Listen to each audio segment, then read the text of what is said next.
Assalamualaikum warahmatullahi wabarakatuh. Selamat siang semuanya. Hari ini kita akan melanjutkan pembahasan mata kuliah Literasi ICT dan Media Pembelajaran. Judul materi yang akan dibahas pada hari ini adalah hakikat dan klasifikasi media pembelajaran. Sebelumnya, izinkan saya selaku perwakilan dari kelompok 6 untuk memperkenalkan anggota kelompok kami. Yang pertama, ada saya sendiri, Ajeng Alia Hairunisa dengan NIM 2003032, nomor absen 17. Yang kedua ada Zahra Saleha dengan NIM 2001386 dengan nomor absen 10. Dan yang ketiga ada Putri Indahsari dengan NIM 2006102 dengan nomor absen 37. Materi pembahasan kita pada hari ini terbagi menjadi 6 subtopik bahasan. Yang pertama ada definisi dari media pembelajaran. Yang kedua, peran dan fungsi media pembelajaran. Yang ketiga ada mengidentifikasi ragam klasifikasi media pembelajaran. Yang keempat ada karakteristik dari media pembelajaran. Yang kelima ada proses pembuatan media pembelajaran. Dan yang terakhir ada ciri-ciri dari media pembelajaran. Baik, di sini ada definisi pembelajaran menurut Smaldino Lotter dan Russell pada tahun 2014 yang mengartikan media pembelajaran adalah sebagai saluran komunikasi yang mengandung pesan yang bertujuan untuk pembelajaran. Dari definisi tersebut mencerminkan bahwa salah satu esensi penting dalam hal penyampaian informasi pembelajaran adalah hadirnya pesan yang ditujukan untuk kepentingan pembelajaran. Sedangkan menurut pendapat Miyarso pada tahun 2007 menyatakan bahwa media pembelajaran adalah segala sesuatu yang digunakan untuk menyalurkan pesan serta dapat merangsang pikiran, perasaan, perhatian, dan kemauan si pembelajar sehingga dapat mendorong terjadinya proses belajar. Dari kedua definisi ini sepakat dalam memposisikan sebagai media penyampaian pesan. Walaupun pada definisi kedua ada penekanan lebih pada dampak yang sebaiknya dapat ditimbulkan dari penggunaan media pembelajaran. Oke, selanjutnya ada peran dan fungsi dari media pembelajaran. Media pembelajaran memiliki 5 fungsi dasar, yakni yang pertama, memperjelas pesan. Memperjelas pesan maksudnya media pembelajaran ini dapat menjelaskan pesan secara lebih luas dan menyeluruh akibat dari anak yang tidak hanya mendengar suara penjelasan dari audio tapi juga melihat gambar atau menonton video yang bersifat visual, khususnya untuk media pembelajaran yang memang jenisnya itu audiovisual. Dari menonton media pembelajaran siswa memiliki pengalaman melihat dan mendengarkan. Oleh karena itu siswa dapat dengan cepat mengerti materi atau maksud yang disampaikan lewat media pembelajaran tersebut. Yang kedua ada mengatasi keterbatasan ruang dan waktu. Media pembelajaran ini dapat membuat proses penyampaian materi pembelajaran ini dapat lebih mudah, efektif, dan efisien. Hal ini disebabkan karena media pembelajaran membuat siswa itu merasa belajar dengan menyenangkan sehingga siswa dapat lebih mudah mengerti maksud dan tujuan dari pembelajaran tersebut. Nah, tujuan dari pembelajaran ini akan lebih mudah untuk dicapai apabila materi ini disampaikan lewat perantara media. Lalu yang ketiga ada memunculkan gairah belajar. Memunculkan gairah belajar ini di sini maksudnya itu mirip atau sama dengan memotivasi dan juga menambah minat siswa dalam belajar. Media pembelajaran yang dirancang sehingga memiliki bentuk fisik serta penyajian yang menarik akan membuat siswa merasa penasaran dan kemudian akan mempelajari materi tersebut dengan rasa keingintahuan serta semangat yang tinggi. Lalu yang keempat ada memungkinkan siswa untuk belajar mandiri. Media pembelajaran memungkinkan siswa itu belajar tanpa penjelasan atau tanpa penjabaran dari guru itu sendiri. Hal ini disebabkan karena isi dan materi dari pembelajaran itu sudah ada dimasukkan ke dalam media dan anak-anak bisa mengakses, mengkaji dan berusaha memahami media pembelajaran itu secara individu gitu. Ketika mungkin peran guru di sini itu adalah ketika siswa itu merasa kebingungan atau memiliki pertanyaan terhadap materi-materi yang telah disampaikan lewat lewat media pembelajaran. Nah, barulah di situ itu peran guru itu muncul. Jadi guru di sini akan membantu meluruskan hasil dari pembelajaran mandiri yang dilakukan oleh masing-masing siswa dan mungkin menjawab pertanyaan yang muncul gitu di benak siswa hasil dari memahami materi tersebut. Nah, lalu yang kelima ada menyamakan pengalaman belajar. Setelah mengkaji dan memahami media pembelajaran yang telah diberikan oleh guru, masing-masing siswa itu akan memiliki pengalaman belajar yang sama karena mereka itu sama-sama mengakses atau menonton atau mendengarkan atau mengkaji media pembelajaran yang sama. Lain halnya dengan siswa yang harus mencari sumber belajar atau materi secara individu atau masing-masing gitu. Nah, kalau mereka harus mencari materi itu masing-masing, tentu aja siswa ini akan memiliki kemungkinan antara satu dengan yang lain ini memiliki pengalaman serta pemahaman yang berbeda. Menurut Levy dan Lenz dalam Arsyad Ahmad tahun 2005 bagian 16, fungsi dari media pembelajaran, khususnya media pembelajaran audiovisual, terbagi menjadi 4. Yang pertama yakni fungsi atensi. Fungsi atensi ini merupakan inti, yaitu menarik, mengarahkan perhatian siswa untuk berkonsentrasi kepada isi pelajaran yang berkaitan dengan makna visual yang ditampilkan atau menyertai teks materi pelajaran. Yang kedua ada fungsi afektif. Fungsi afektif ini dapat dilihat dari tingkat siswa itu menikmati mempelajari media pembelajaran ketika belajar, ketika menonton, ketika membaca teks yang bergambar dan lain sebagainya. Lalu yang ketiga ada fungsi kognitif. Fungsi kognitif ini terlihat dari temuan-temuan penelitian yang mengungkapkan bahwa lambang visual itu memperlancar 9 pencapaian tujuan untuk memahami dan mengingat informasi yang terkandung dalam gambar. Yang keempat ada fungsi kompensatoris.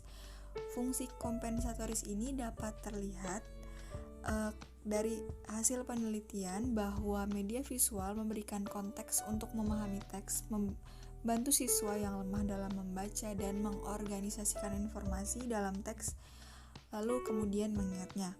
Dengan kata lain, media pembelajaran berfungsi untuk mengakomodasi siswa yang lemah dan lambat menerima dan memahami isi pelajaran yang disajikan dengan gambar, teks, atau disajikan secara verbal. Pembahasan selanjutnya mengenai klasifikasi media pembelajaran. Yang pertama, media berdasarkan asalnya. Ada media by design dan media by utilization. Media by design yaitu media pembelajaran yang sengaja dirancang untuk khusus tujuan pembelajaran.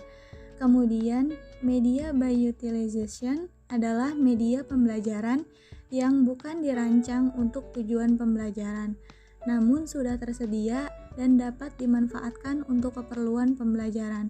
Misalnya, seni pertunjukan, pasar, koran, televisi, dan lain sebagainya. Yang kedua yaitu media berdasarkan penyajiannya. Ada media proyek dan ada media non-proyek.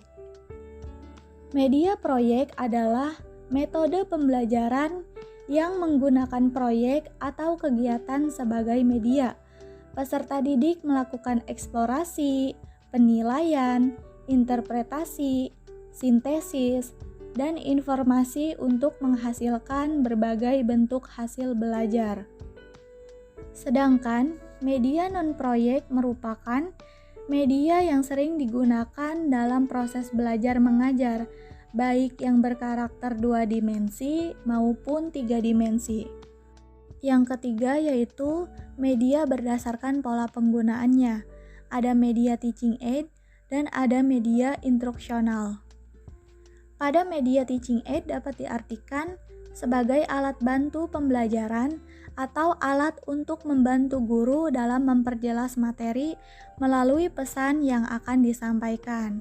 Oleh karena itu, alat bantu pembelajaran disebut juga alat bantu mengajar. Sedangkan media instruksional adalah alat yang digunakan oleh guru untuk memudahkan dalam menyampaikan materi kepada siswa.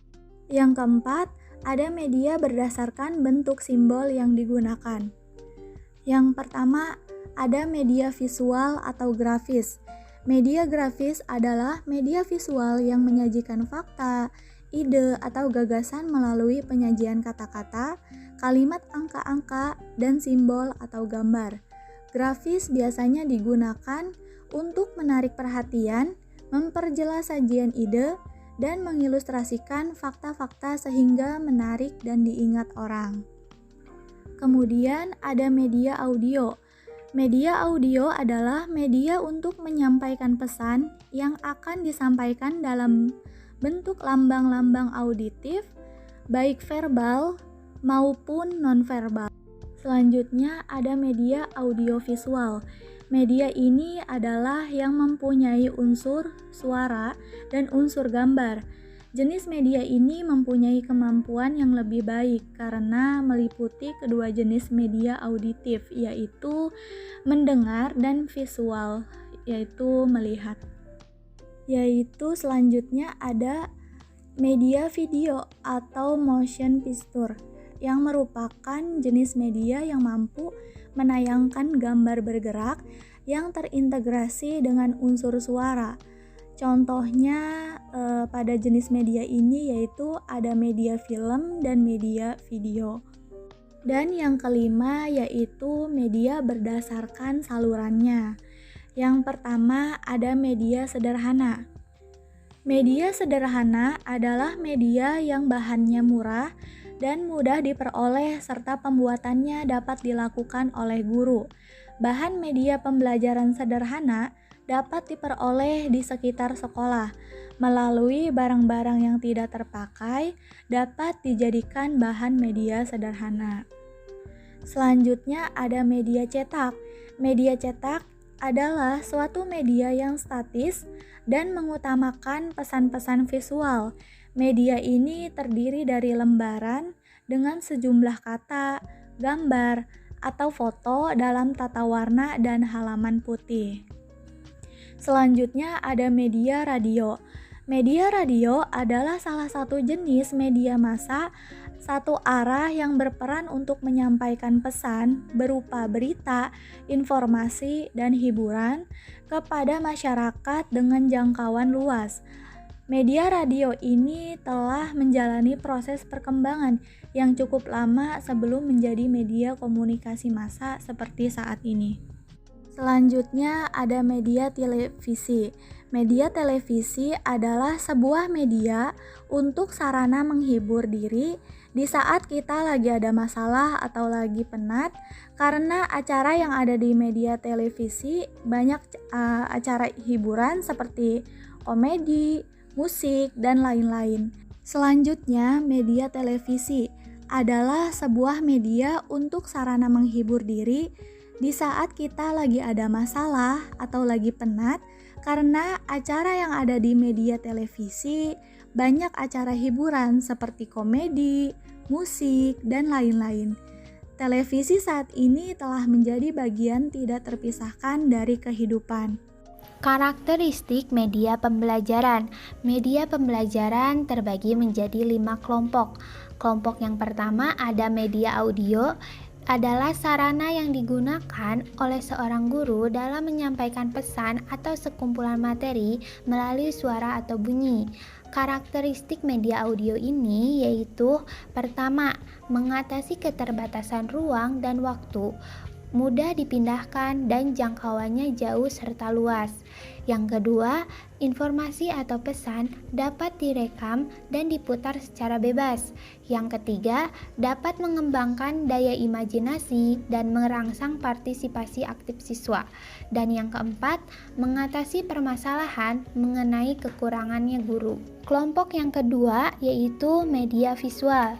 Media visual merupakan media yang memberikan informasi secara visual sehingga tidak ada suara. Karakteristik media visual ini yaitu pertama, teks dibaca secara linear. Yang kedua, menampilkan komunikasi secara satu arah. Dan yang ketiga, ditampilkan secara statis atau diam. Dan terakhir, pengembangannya sangat tergantung kepada pembahasan. Kelompok yang ketiga ada media audiovisual. Menurut Winkel 2019, media audiovisual merupakan media perpaduan antara audio dan visual yang dibuat dengan menggabungkan slide dan kaset audio. Karakteristik audiovisual ini yaitu pertama, dengan menggunakan media audiovisual, siswa akan merasakan pembelajaran secara langsung dan akan lebih menyenangkan. Dan yang kedua, kemampuan untuk meningkatkan atau mengetahui hasil yang diperoleh. Ketiga, media dikembangkan dari prinsip psikologis behaviorisme dan kognitif. Dan yang terakhir, umumnya media berorientasi kepada guru, sehingga keterlibatan interaktif siswa sangatlah rendah. Kelompok yang keempat adalah media hasil teknologi yang berbasis komputer. Teknologi berbasis komputer adalah metode pembuatan, menghasilkan, atau menyampaikan materi dengan menggunakan sumber-sumber yang berbasis mikroprosesor. Karakteristik pada media ini yaitu pertama, dapat digunakan tidak berurutan atau linear. Yang kedua, dapat digunakan sesuai keinginan siswa atau guru. Yang ketiga, ide disajikan gaya abstrak dengan menggunakan simbol dan grafik. Dan yang keempat, prinsip-prinsip ilmu kognitif untuk pengembangan media. Dan terakhir, berorientasi pada siswa dan melibatkan interaktif siswa yang tinggi. Kelompok yang kelima ada media hasil gabungan teknologi cetak dan komputer. Teknologi gabungan merupakan cara untuk menghasilkan dan menyampaikan materi yang digabung ke dalam beberapa bentuk media yang dikendalikan oleh komputer. Karakter pada media ini diantaranya: pertama, prinsip ilmu kognitif dan konstruktivisme ditetapkan dalam pengembangan penggunaan pembelajaran. Yang kedua, pembelajaran diatur dan terpusat pada lingkup kognitif sehingga pengetahuan diperoleh dan digunakan. Yang ketiga, materi pembelajaran melibatkan interaktif siswa. Dan yang terakhir, materi pembelajaran merupakan kombinasi kata dan visual dari berbagai sumber. Selanjutnya ada proses pengembangan media pembelajaran. Tahapan-tahapan dalam mengolah dan menyajikan materi pembelajaran ke dalam media. Pertama, mengumpulkan sumber-sumber yang memuat materi sesuai topik-topik yang akan diajarkan berdasarkan atau kompetensi yang ingin dicapai. Sumber-sumber ini dapat berupa buku, majalah atau jurnal, gambar, audio, video, dan sumber-sumber internet. Yang kedua, membuat rancangan struktur isi atau outline media dan urutan penyajian materi dan bentuk interaksi sesuai dengan alur pembelajaran yang diharapkan. Bentuk-bentuk interaksi ini yaitu drill and practice, tutorial, permainan, simulasi, eksplorasi, penemuan, dan pemecahan masalah. Nah, yang ketiga ada pemilihan materi yang sinkron dari sumber-sumber yang sudah terkumpul dan disajikan isi setiap topik secara singkat dengan bahasa yang sederhana, komunikatif, dilengkapi dengan ilustrasi atau visualisasi dalam bentuk gambar, grafik, diagram, foto, animasi, atau audio video. Menurut Elang Krisnadi 2009, dalam pengembangan media pembelajaran harus memperhatikan persyaratan-persyaratan berikut ini. Yang pertama ada visible, mudah dilihat, jelas, tingkat keterbacaannya tinggi, resolusi atau ketajaman grafisnya tinggi, dan mengandung satu makna. Yang kedua ada interesting, menarik, isi pesan sesuai dengan kebutuhan siswa, tampilan baik dan memikat, sehingga menimbulkan rasa ingin tahu, menjaga kelangsungan proses komunikasi, interaksi belajar. Yang ketiga ada simple atau sederhana, pesan terfokus, pemilihan kata, huruf, gambar tidak mengubah makna pesan, bahasa dan tampilan lugas. Yang keempat ada useful atau berguna, sesuai dengan kebutuhan siswa dan tujuan pembelajaran maupun hasil belajar yang diinginkan. Yang kelima ada akurat atau tepat. Isi pesan mempunyai makna yang tepat, sesuai dengan bidang ilmu, penyampaian cermat, dan didasarkan pada sumber yang bertanggung jawab. Yang keenam ada legitimasi, absah, benar, dan logis. Isi pesan benar, disusun secara logis, mengikuti kaidah keilmuan, dan masuk akal. Dan yang terakhir ada struktur atau terstruktur. Rangkaian pesan disampaikan secara sistematis dengan urutan-urutan yang logis dan mudah dipahami. Selanjutnya ada ciri dari media pembelajaran menurut Arsyad Azhar. Yang pertama ada ciri fiksatif atau fixative property. Ciri ini tuh menggambarkan kemampuan media pembelajaran dalam merekam, menyimpan, melestarikan, dan merekonstruksi suatu peristiwa atau objek. Suatu peristiwa atau objek ini dapat diurut dan disusun kembali dengan media seperti fotografi, videotape, audiotape, disket komputer, dan film. Ciri fiksatif ini memungkinkan suatu rekaman kejadian atau objek yang terjadi pada satu waktu tertentu ditransportasikan tanpa mengenal waktu. Lalu yang kedua ada ciri manipulatif atau manipulative property. Transformasi suatu kejadian atau objek dimungkinkan karena media itu memiliki ciri yang kedua ini atau ciri manipulatif. Kejadian yang memakan waktu berhari-hari dapat disajikan kepada siswa dalam waktu 2 atau 3 menit dengan teknik pengambilan gambar time-lapse recording. Lalu yang ketiga ada ciri distributif atau distributive property. Ciri distributif dari media pembelajaran memungkinkan suatu objek ditransportasikan melalui ruang dan bersamaan kejadian tersebut disajikan kepada siswa dengan stimulus pengalaman yang relatif sama mengenai kejadian tersebut. Kali informasi direkam dalam format media apa saja, ia dapat diproduksi seberapa kali pun dan siap digunakan secara bersamaan di berbagai tempat atau digunakan secara berulang-ulang.